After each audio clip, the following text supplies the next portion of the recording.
Good morning, good morning, good morning, good morning. This is Reverend Sylvester Hampton, once again, one man of God unfiltered. Welcome to my channel. I am here just let you know that this lesson is entitled "Beware of the Trump Supporter." Beware of the Trump supporters. Now, I was at the hospital the other day, waiting in the waiting room, and waiting on a friend of mine, and it was a guy that was there. We were looking at the news because sometimes they have the news or either game shows on TV, and the guy that was there, he commented about it's a shame how this ICE agent murdered this woman for driving in her car, and it's a shame how the powers to be came out and labeled the woman a terrorist and everything, and they were talking about the ICE agents as being law enforcement. Well, me being former law enforcement, ICE agents are not looked upon as true law enforcement people. They're looked upon as non-law enforcement thugs, and we in law enforcement don't give them the kind of respect that should be afforded to any professional in our professional business. They are not professional, and they're not trained. So it was just a matter of time for something like this to happen. So it was really no surprise to people that are in the law enforcement community that this stuff was going to happen in the first place. And believe me, it's going to continue to happen, where innocent people are going to be murdered by these folk. And you remember I told you, as children of Israel, children of God, to stay out of conversations and businesses, because this stuff that's happening has nothing to do with us. That's family squabble. So you allow family people to talk about this stuff, and I just want to let you know that it's these people come out of nowhere, and they weren't even invited into the conversation. Just when I said this, when the man talked to me and said that it's a shame, and how crazy it is for them to come out and say and label this woman a terrorist and everything, I said, yeah, I agree.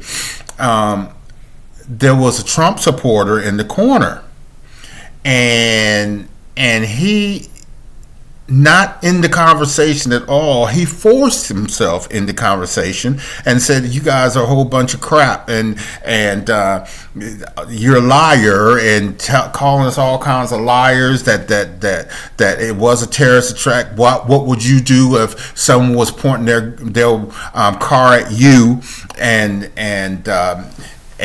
trying to run you over? You wouldn't take evasive action like the guy did." And so I just want to caution you that these people will come into your conversation without even being invited. They wasn't even talking. I wasn't even talking. It was a man and a woman, and I said something to the effect, "Hey, look, you got to be joking with me about this thing." And he said, "Oh, you calling me a joke? You don't know who you're talking to." And so, and the girl says, I said, "I didn't call you a joke." And he says, and the girl says, "Oh, yes, he did. I heard it." So I'm saying these people will come into your conversation, and they will escalate a situation that doesn't need to be escalated. You can't talk them into anything. You can't talk them because they are people that are bullies, and they want a confrontation with you. So they're going around bullying people into conversation and a confrontation. And so beware of these kind of people, because you can't talk. There's no talking to them because they want a confrontation. They want to be at the center of your conversation. They butt themselves into, and they have a tendency of over talking you. They will say their points that can be easily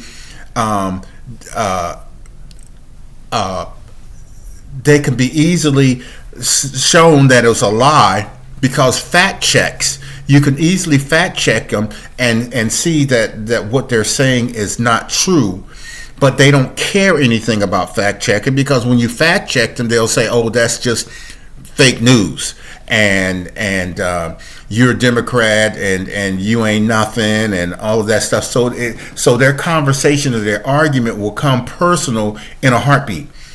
And they will start picking a fight on with you in a heartbeat. So here I am, looking at this guy, and he wants to pick a fight with me, and I'm saying to myself, no, I'm kind of like a big guy. What in the world is this little guy going to try to pick a fight with me for? And don't he know who he's talking to? So these people will try, their objective is to pick a fight, wait for the authorities to come and blame you for picking the fight. Okay, and so the best thing to do, most people will stop talking. So by you stop talking and allow them to say the last word that they're going to say is they tend to think that they won the conversation or they won the argument, or you're just chicken because you can't, you have tuck your tail between your legs and go on home because you can't stand up to a Trump supporter. Don't get in that mindset. Don't get in that mindset, because there is no winning. There's no winning points with them. They are looking for a confrontation. They are not looking for a de-escalation of a situation. They want to pour kerosene on a blazing fire, and they want the fire to go from 0 to 60 in less than a minute. So that's what their intentions are. So most decent people will just stop talking. To them, when you stop talking and get out and disengage the conversation, they pitch you as they won the confrontation, and you're just chicken. Because let them. It's not even worth it. Black folk, I told you to stay out of that conversation. Don't get involved with that's family business, because the guy that I was talking to happened to be a white guy who said that, and these other white people was confronting him, and I just said that, hey, look, it's amazing to me, because I wanted to see what a true Trump supporter looked like, and I did see that, and they're crazy. They're crazy. You can't talk to them. They're confrontational. They're bullies, and they will believe the talking points of the first mega supporter they hear, and they learn from that mega supporter, and they talk about their talking points. That woman that was in, I think it was Minnesota, they got murdered by that ICE person. She was a mother and white, and the first comment from the official says that she used her car to try to run over ICE agents, and that was, their cars were stuck in snow or ice, and they were trying to push their car out, and she just came up trying to ram them with her car, and that was not what we saw on the video. So and the streets was not. It was the streets were cleared. There was no vehicle stuck in the ice. And so that was a fact check that could immediately been discounted from the very start. And you wonder, did they see the films that you're looking at? So these people don't look at it. They don't see it, and so I caution you: do not get in an argument with these people, because if you're one of these kind of people that gotta have the last say, the last word, you're going to get in a fight with these people because they want to have the last word. And it's just like if you ever witness a confrontation between two gay people. Gay people has a tendency of always want to have the last word. So when there's a conversation or argument between them two, they're going to do everything they can. Each of them want to have the last word. So no matter what, they're going to have the last word. I mean, you could get in an argument with a gay person and you beat them down because you get in a fight with them. You beat them down. You say, "Don't say nothing," and you beat the guy from an inch of his life, and he's being carted away by the ambulance while you're getting taken to jail. And the last word he says is "your mama." So you can't argue with them because they're going to have the last word. So these Trump supporters got to have the last word. So let them. Black folk, that ain't your business. Stay out of the conversation. That's their business. Those are heathen people that voted for Trump. They are now experiencing the pit that they dug for you. They're falling into it. So this is what God does, and He is allowing His children to stay out and let them fall all on each other, and they are imploding from the inside. And so they're destroying each other from the inside. And they all have something in common. They voted for this man because of the hatred they have for you. They hate you so much that this man says that he's going to do something about you. So they thought that he was going to do something on you and send you out of this country. That's the reason why they voted for him, because you were the target. But they didn't realize that we're not immigrants, so we can't be deported. We are Americans, Black Americans, okay, and we were born here, and that amendment was for us, not them, not people that are coming in that are immigrants that know that they're from another country and they are taking advantage of our civil rights that we fought for, that we died for. Okay, so stay out of it. We're children of God. We're the children of Israel. So don't get involved with it. God has taken us out of the equation. They're focusing on each other and they're fighting each other. You have nothing to do with it. Continue to mind your own business. Anytime they want you, they're trying their best to get us involved, protesting the killing of this woman. We have no business on the line. Stay home. That's not our business. That's their business. And believe me, they're starting not to ask us to participate anyway, because they know that they put themselves in this position. Let them suffer. It ain't our business.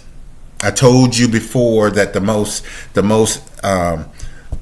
dangerous run a police officer has is when he's answering a domestic dispute. More police officers have lost their lives on a domestic dispute than any run there is. So stay out of it. This is a domestic thing between two heathens, people that are Trump supporters. They're fighting amongst one another, white folk. Okay, let them. God is got our back. They forget we exist. So let them bicker amongst one another. Okay, that's not our business. Stay out of it. I just want you to know that I'm still proud of you. I love you. We are the children of Israel. We're the children of God, and we are going to prosper. God is on the throne. He's doing what he's going to do, and he is here to avenge us. Any society that has built their society upon the backs and of slavery and will not prosper. They're not going to be prosperous. And God is now coming home, and he is taking care of his children. Amen. Daddy's home now, and he's doing his thing. So we need to stay out of it. Daddy's home. All right. I want you to know that this message was to let you know is that these guys, these Trump supporters, go around picking fights, and they don't have to be invited into a conversation. They will butt their way into your conversation and dare you to say something about it. The only thing that we do is just leave them alone, let them have that day, and it's not even going to be worth it because you can't talk to them about anything. They don't want to know anything about facts. That's not their nature. Their nature is to try to pick a fight. Okay, these are the same people that want a race war. They want a race war because those are the same people that got their guns and they want to shoot some black folk because they just waiting for the flag to go down and say, okay, it's okay to break out your guns now and shoot some black folk. That's what they want. Okay, but God has gotten it through his infinite wisdom to allow them to bicker amongst one another, and we're out of the equation. You see how God works? He takes his children out of the equation, put us back on the land of safety, put us back where we can be safe and sit back and watch the chaos go and watch them fall into the pits that they dug for us. Okay, just like they did with that was in Esther, where the general wanted to hang Esther's daddy, and the gallows that he built for Esther's daddy, he swung into it. Okay, so that's exactly what's going on now. God has a wonderful way of doing things. Allow his wonderful ways to work, because we at least see that he did it once before, and we're at least seeing the unfolding of his marvelous work. And he's taking care of us, and he don't want us to get involved. So stay out of it. Stay home, and let our daddy do his work. Amen. I just want you to know that I love you. Nothing you can do about it. And I'm going to continue to be on the battlefields fighting for the souls of our family. This is Reverend Sylvester Hampton, one man of God unfiltered. I just want to stop in and let you know, don't get involved with stuff that has absolutely nothing to do with you. Stay out of it. It's not your business, not our business. Amen. Love you. Till the next time. Bye-bye.